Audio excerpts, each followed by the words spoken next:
All right, welcome everyone. We're diving deep today, and we've got this really fascinating guide from Zonezi. It was originally put together for real estate professionals, Okay.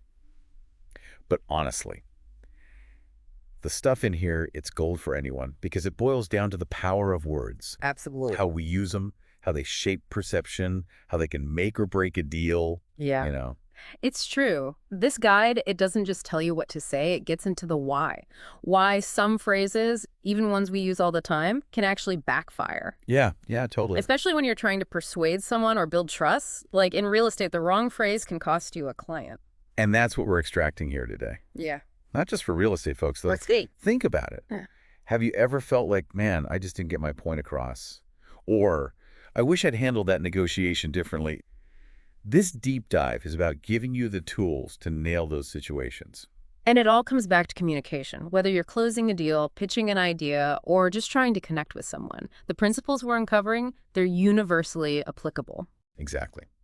So, chapter 1 of this Zonezi guide, it really sets the stage, talks about how much our words matter. It's not just, neutral information passing back and forth. Words actively shape how people see us and what we're saying. It's powerful stuff. And the guide uses real estate as a prime example, right?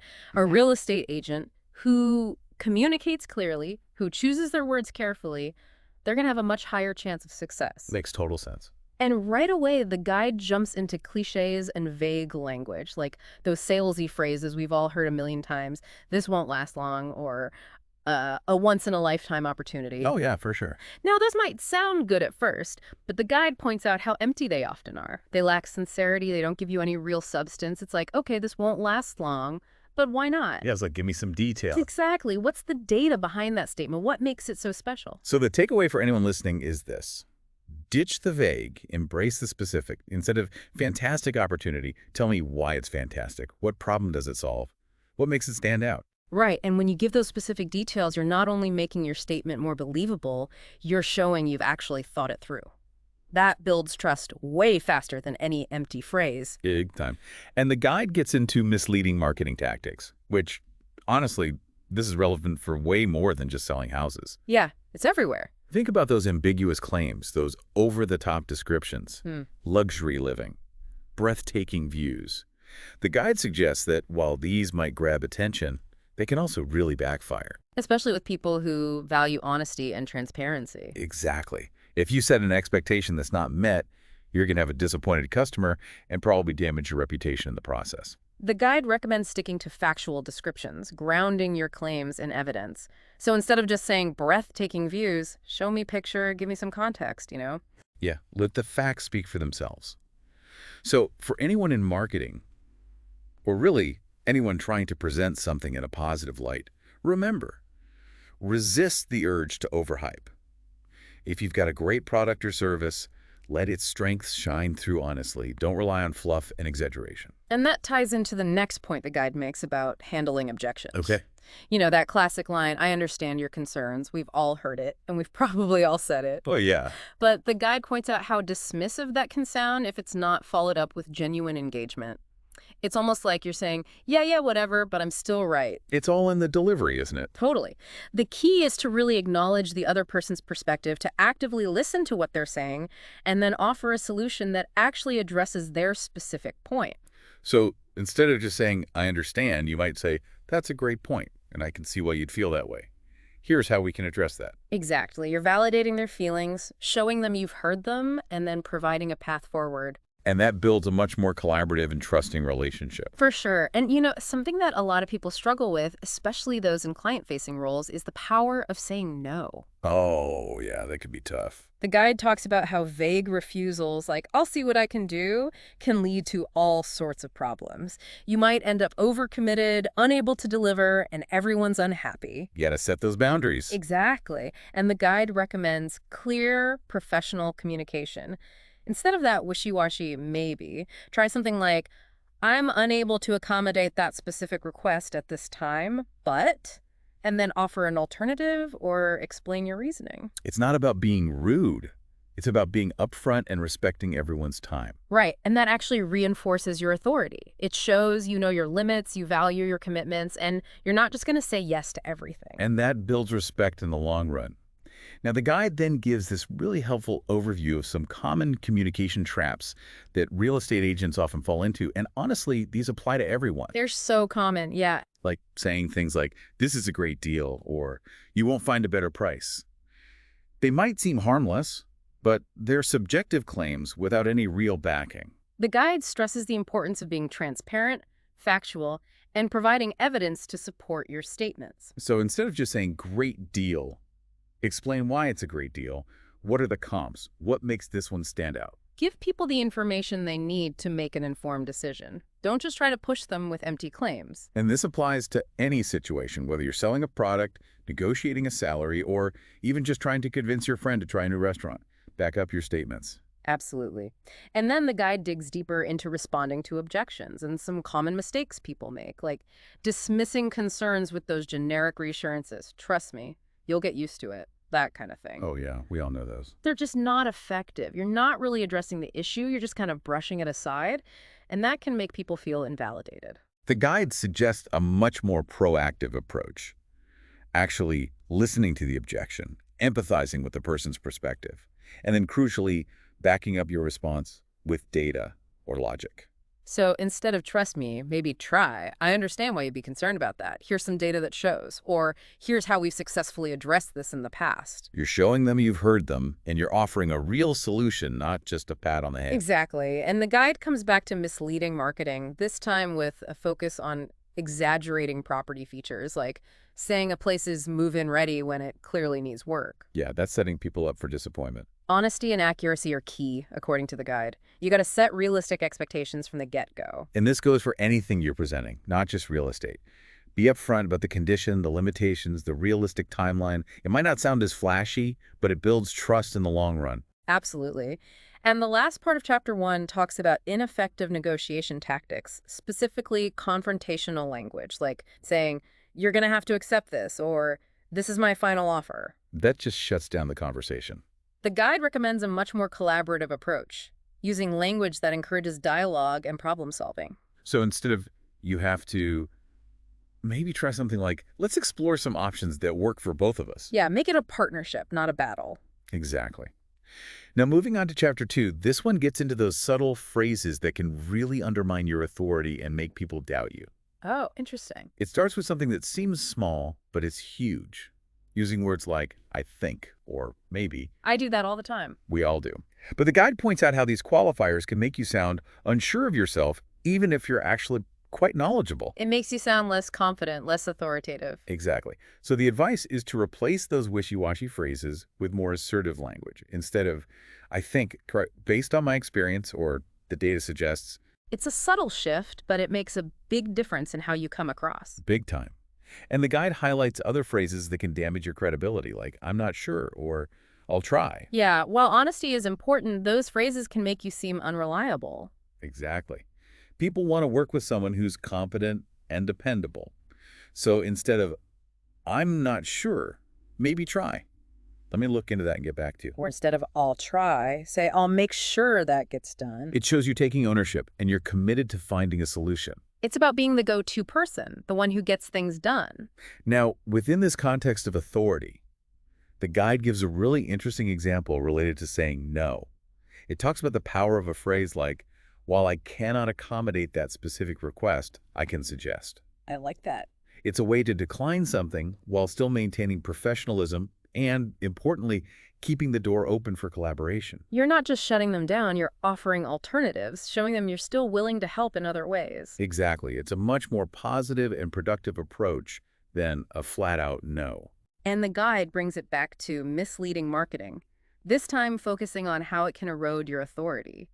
It talks about avoiding claims like best deal in town without any real evidence. Yeah, you got to back up those claims with facts. The guide suggests using phrases like competitive pricing based on market analysis, or this product has consistently received high customer satisfaction ratings. So instead of just saying the best, show me why it's the best. Give me the data, the testimonials, the reasons to believe you. Transparency and honesty are key. Absolutely. And the guide talks about ineffective negotiation tactics, focusing on how empathy shouldn't come at the expense of assertiveness. It suggests using language that reflects both understanding and conviction. Interesting. Like you might say, I appreciate your perspective on this and I understand your concerns, but based on our analysis, here's why this proposal is the most beneficial. So you're acknowledging their feelings, but also standing firm in your position. Right. It's about finding that balance. Makes sense. And handling objections. The guide cautions against overusing those disarming phrases like, that's a good point, if you don't follow them up with a strong, informed response. You can sound unsure of yourself if you just agree with everything without offering any real substance. Exactly. The guide suggests acknowledging the concern and then quickly pivoting to your expertise and the solutions you can offer. So instead of just, that's a good point, maybe try. I understand your concern about that, and here's how we can address it. You're showing them you're not just listening, you're also capable of solving the problem. And that reinforces your authority. The guide then goes on to explicitly address language that creates doubt. And it really hammers home the importance of eliminating those uncertain phrases like, I think, maybe, sort of. It's about being more decisive, more confident in your communication. Exactly. It gives a great example when talking about market trends, contrasting the weak, the market might be improving, with the much more confident, the market is currently showing clear signs of improvement, and then you'd back it up with data. That shift in language can really make a difference. It instills a sense of security and trust, like you know what you're talking about. Right, and the guide gives another example in marketing, contrasting the vague, this could be a potentially great investment, with the much more concrete, this property has demonstrated consistent rental income over the past 5 years. You're moving away from speculation and focusing on tangible facts. Exactly. And in negotiations, the guide points out how a phrase like, I can try to negotiate a better price, creates uncertainty and doesn't inspire much confidence. Whereas a more assertive, I will actively negotiate the best possible terms for you, shows commitment and instills trust. It's about being proactive and confident in your ability to get the job done. And lastly, when handling objections, the guide talks about how starting with, I understand your concerns, but can actually create defensiveness. It sets up an adversarial dynamic, looks like you're about to contradict them. The guide recommends acknowledging their point and then immediately pivoting towards solutions, using language like, that's a valid point. Let's explore some options together that address that concern. You're showing them you're on their side, you're working with them to find a solution. Collaboration over conflict. Exactly.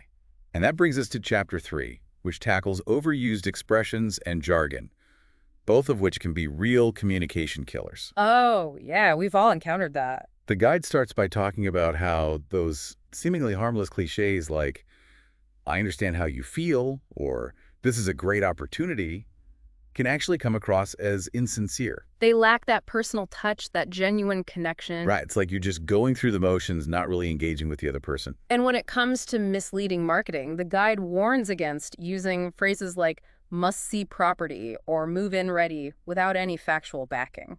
It's about being honest and setting realistic expectations, not just trying to hype things up. And in negotiations, vague phrases like let's find a middle ground can actually suggest indecisiveness, which can weaken your position. The guide recommends being clear and confident in your stance, articulating your position and the reasoning behind it. So instead of just saying, let's find a middle ground, maybe try, based on our analysis, I believe this is the most competitive starting point. What are your thoughts? You're inviting dialogue, but also standing firm. Right. And when handling objections, simply saying, I hear you, can sound dismissive if it's not followed up with a substantial response. You got to show them you're not just listening, you're also taking their concerns seriously. The guide suggests acknowledging the concern and then offering alternatives, information, or potential solutions.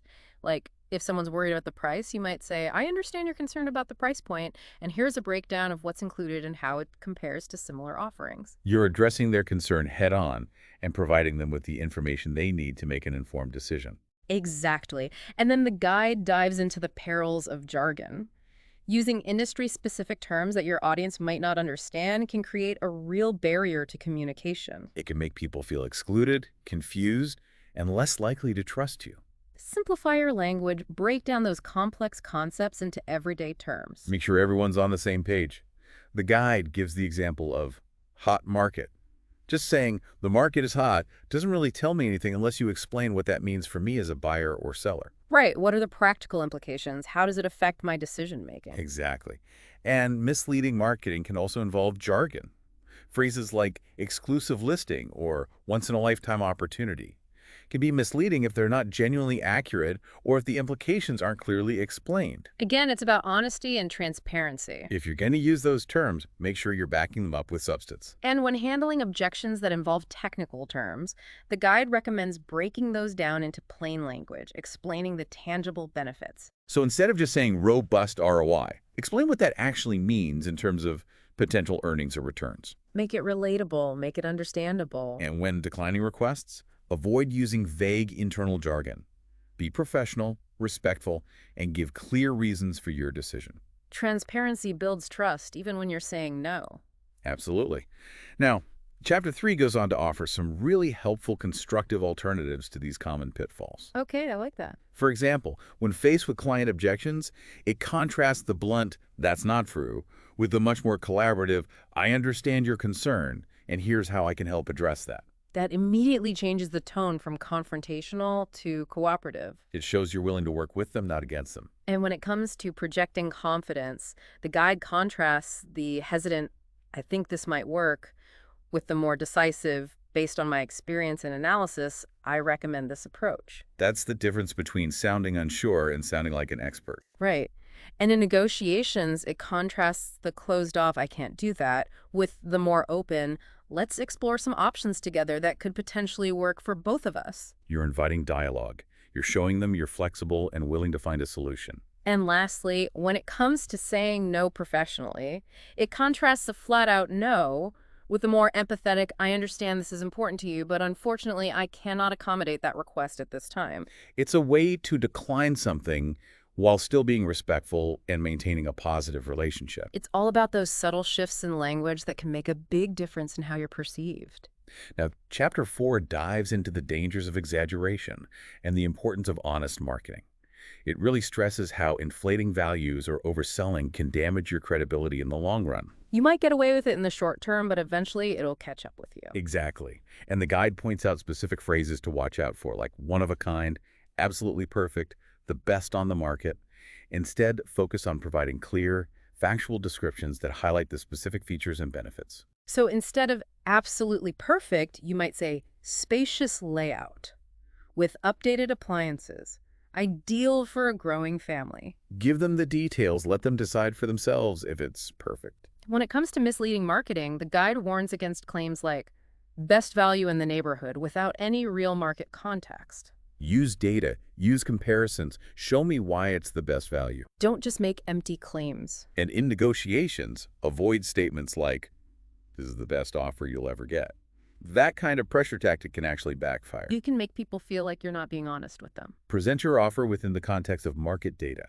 Explain your reasoning, let them make an informed decision. Honesty and transparency build trust. Absolutely. And even when handling objections, be careful about exaggerating benefits or downplaying potential drawbacks. Provide factual, balanced responses. Acknowledge any limitations. Don't try to sweep them under the rug. People appreciate honesty, even when it's not what they want to hear. And the guide goes into detail about the negative consequences of inaccurate descriptions. Disappointed clients, wasted time, damaged reputation, legal issues. It's not worth it. Be precise, be detailed, be accurate. Chapter 4 concludes with a focus on honest marketing strategies that build lasting trust. Avoid those over-the-top sales pitches, those empty promises. Focus on genuine value. Highlight the unique features honestly and clearly. Authenticity is much more persuasive in the long run. Absolutely. Okay, Chapter 5 gets into the nitty-gritty of effective negotiation. This is where it gets interesting. The guide starts by identifying some common phrases that can really kill a negotiation. Like what?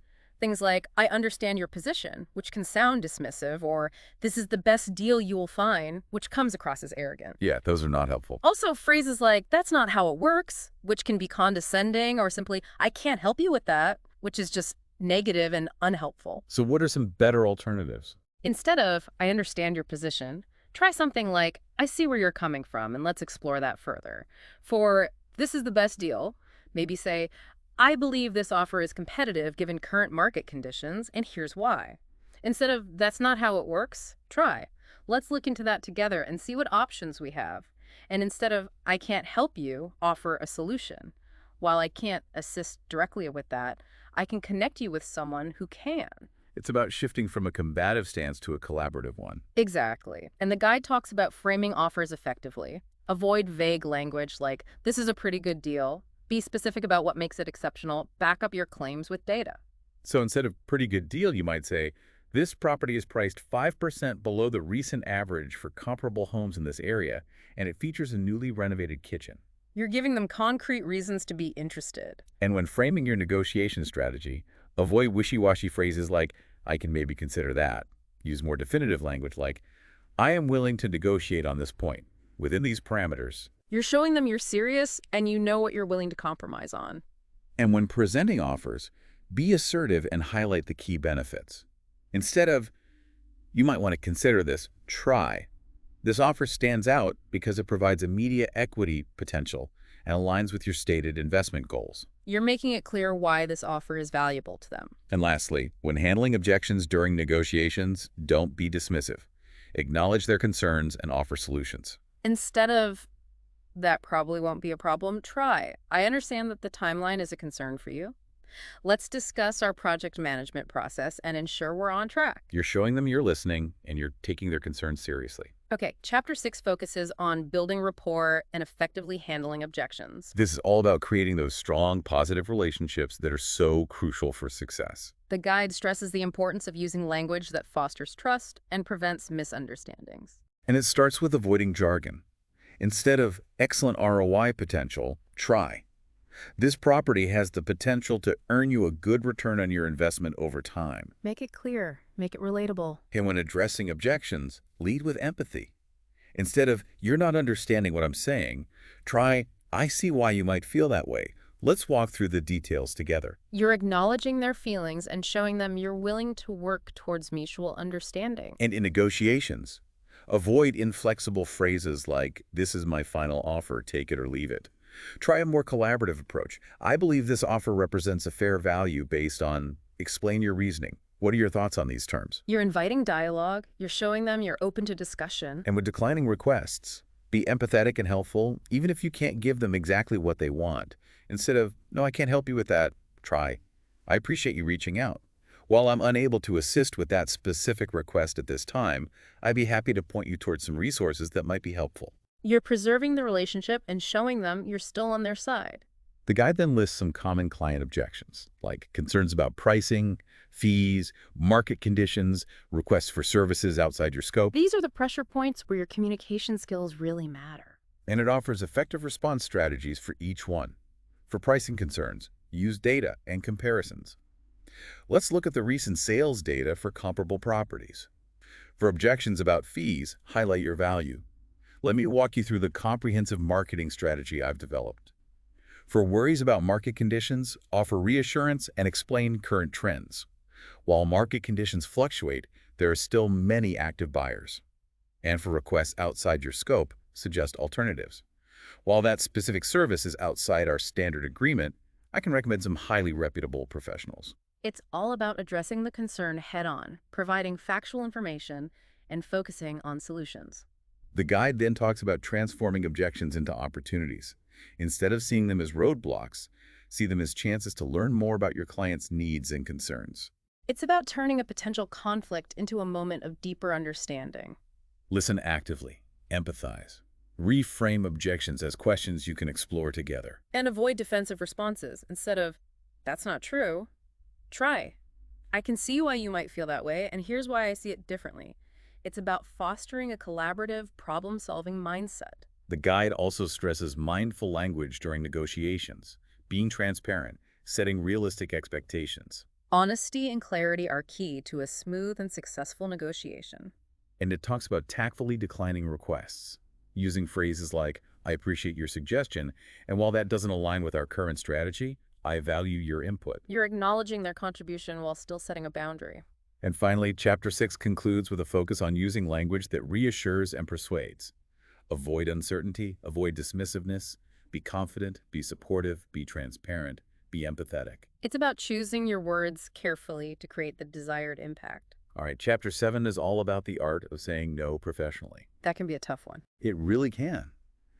The guide emphasizes the importance of being able to decline requests gracefully, without damaging relationships. It's about setting boundaries while still being respectful and professional. Exactly. It advises against dismissive phrases like, I don't have the time, and suggests more considerate alternatives like, I appreciate you bringing this to my attention, and while I currently have other commitments that prevent me from taking this on, I'd be happy to discuss it again in the future if my availability changes. You're giving them a reason, not just brushing them off. And when declining in response to an objection, lead with empathy and provide a rationale. Instead of, no, we can't lower the price, try, I understand why you're hoping for a lower price, and we've certainly taken that into consideration, but based on recent market analysis, this is the most competitive price we can offer at this time. You're validating their feelings while also explaining your position. And in negotiations, instead of a blunt refusal, try suggesting alternatives. Instead of, that offer is too low, you could say, while I appreciate your offer, it's a bit lower than we were hoping for. Would you be open to exploring a slightly higher figure? You're keeping the negotiation moving forward. And when faced with unreasonable requests, steer the conversation towards more productive avenues. Instead of, that's a bad idea, try, I see why you might think that approach could work, but I believe a different strategy would be more effective. You're acknowledging their idea while also offering a better solution. The chapter stresses the importance of using language that maintains relationships, even when you're saying no. Avoid being dismissive, be empathetic, be transparent, be collaborative. And finally, it talks about setting boundaries without burning bridges. Be clear, be direct, offer specific alternatives. Be transparent in your marketing. Be constructive in your refusals. Be collaborative in your negotiations. Setting boundaries is essential, but doing it gracefully is key. And that brings us to Chapter 8, the conclusion. It really nicely summarizes all the key points. Be mindful of your language. Avoid uncertainty. Be clear and empathetic. Be honest in your marketing. Use precise language in negotiations. Handle objections with empathy. Set boundaries professionally. It's a holistic approach to communication excellence. And it gives specific examples, like using concrete details instead of vague descriptions in marketing. Instead of cozy, say 750 square feet with an open concept living area. Paint a clear picture. Set accurate expectations. And the guide encourages continuous improvement. Seek feedback, reflect on your interactions, consider further training in communication techniques. There's always room to grow. And it emphasizes the importance of building credibility, avoiding phrases that undermine your authority, clarifying jargon, promoting ethical marketing practices. Honesty, transparency, and expertise are crucial. And it reiterates the value of collaborative negotiation, framing discussions for mutual benefit, Working together towards a win-win solution. and handling objections with empathy, acknowledging concerns, offering alternatives. Turn those objections into opportunities for deeper understanding. And lastly, it reminds us about setting boundaries professionally, saying no in a way that's both polite and constructive. So as we wrap up this deep dive, the key takeaway is this. Thoughtful communication, grounded in clarity, honesty, and respect, is absolutely essential for success in any field. Whether you're selling a house, pitching an idea, or just trying to connect with someone, the words you choose have a profound impact. Absolutely. And on that note, here's a final thought for you to consider. Think about one phrase that you use regularly in your communication. How could you reframe that phrase using the principles we've discussed today to make it more clear, more honest, more respectful? It's a challenge, but it's a worthwhile one. Mastering these nuances of communication is a lifelong journey, and the more conscious we are of our words, the more positive and impactful our interactions will be. Well said. Thanks for joining us for this deep dive. Thanks for having me. See you next time.